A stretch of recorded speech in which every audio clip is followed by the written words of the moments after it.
We're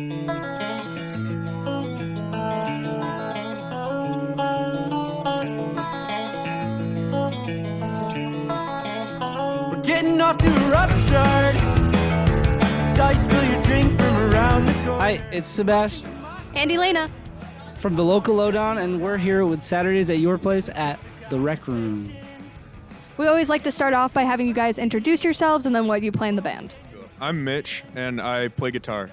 I was thinking the other thing. I'm Gabe, and I play drums. I was going to say Essen isn't here right now because his voice is gone, but... Well, it's good to know. It's good to know. I just wanted to ask, how did you guys form as a band, and how's it been creating music and touring together?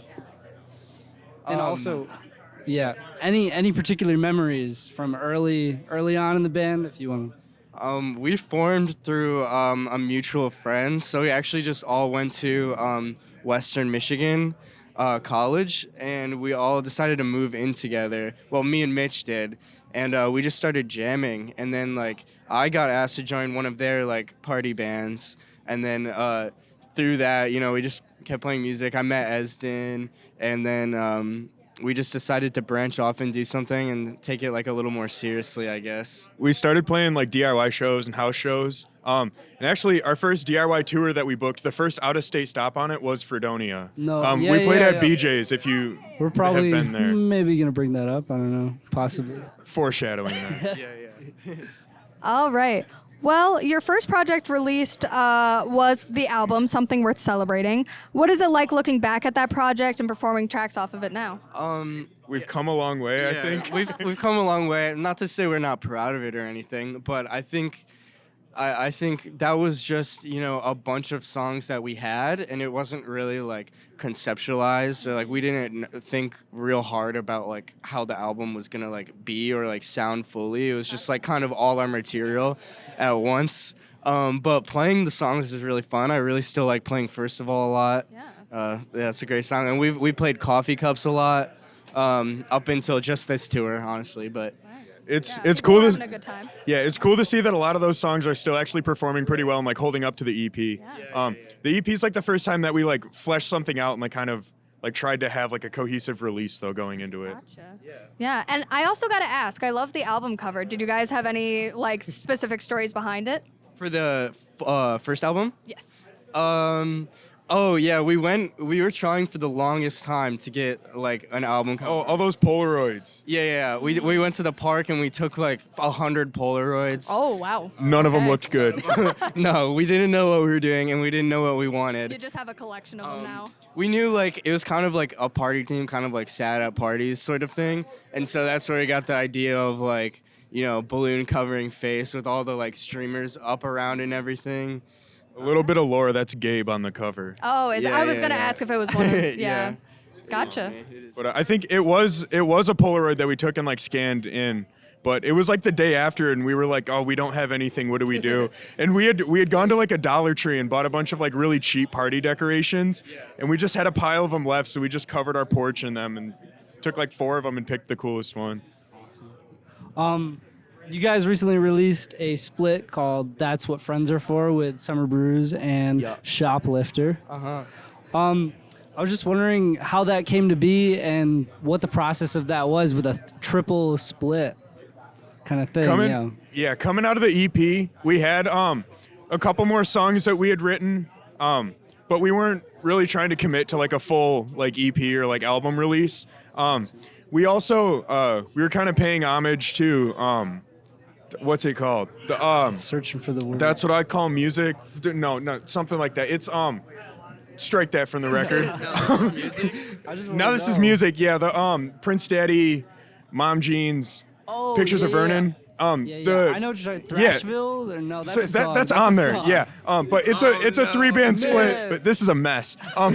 But we were we kind of took a card from their playbook and yes, now that's what I call music, volume 420. We were so that close. one. They'll know. I just think Thrashville every time. I don't know. It just rolls off the tongue when I see it. But anyways, we're good friends with Summer Brews, and the people in Shoplifter are also in a band called Worry Club that we're good friends with. And we were all kind of sitting on a couple songs, and we just kind of threw it together, and That's What Friends Are For is kind of I think Dom from Shoplifter came up with that name, and he also did the album artwork for it, which is really cool. Yeah, I love the collage, like album art. It's Yeah, I'm really happy with it. It's great. Yeah, it's awesome. Thank you. All right. And I did want to bring up a music video for the song Pour Over. It has some very cool scenes in stop motion. You should definitely watch it. I'm not explaining it very well. But how did you come up with that idea, and how long did it take to end up filming the whole thing? That was actually Tyson. Tyson is he's our TM and merch guy, but he also does all of our video. So him and Esden really like brainstormed all of that and came up with the idea for it. But I think it's like relying on your friends and like drinking coffee as a vice and like drugs in general and like how that affects your relationships is the best that I could say on it.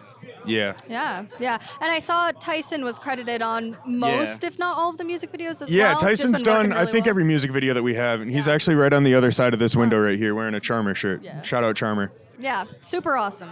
Thank you. Jack of all trades, it seems like. Yeah, we're lucky to have him. Yeah, he really That's is. awesome. All the grunt work. Yeah. So, finally getting to it. You guys actually played at BJ's in Fredonia back in 2022 with Early Worm and Power Creep. Yes. Do you have any memories of that show? Like, Yes. what was it like back then? It was awesome for one of our first times being out of state. It was packed, and it definitely wasn't because of us, because we were a very small band at the time.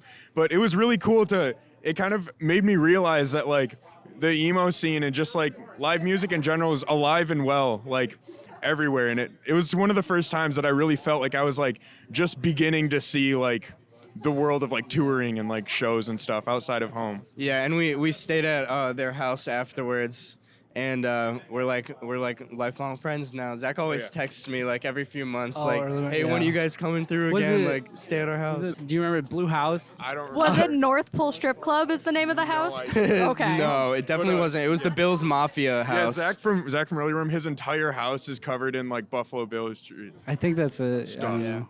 But it made us feel really, really at home and like, oh, we could actually probably do this. So it was awesome. That's cool.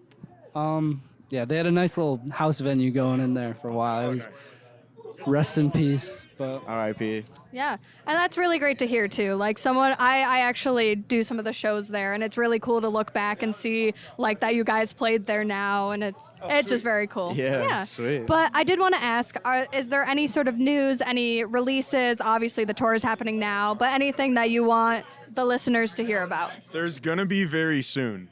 Yeah, nothing yet, but keep your eyes and ears peeled. Recently made some decisions. Okay, we like when that happens. Good, exciting Yeah, decisions. good. well, thank you so much for talking to us. Saturdays at your place. Thank you guys so much for having us. Of Yeah, thank you. course. It's been Sebastian, And Elena. and we'll catch you in the next field interview.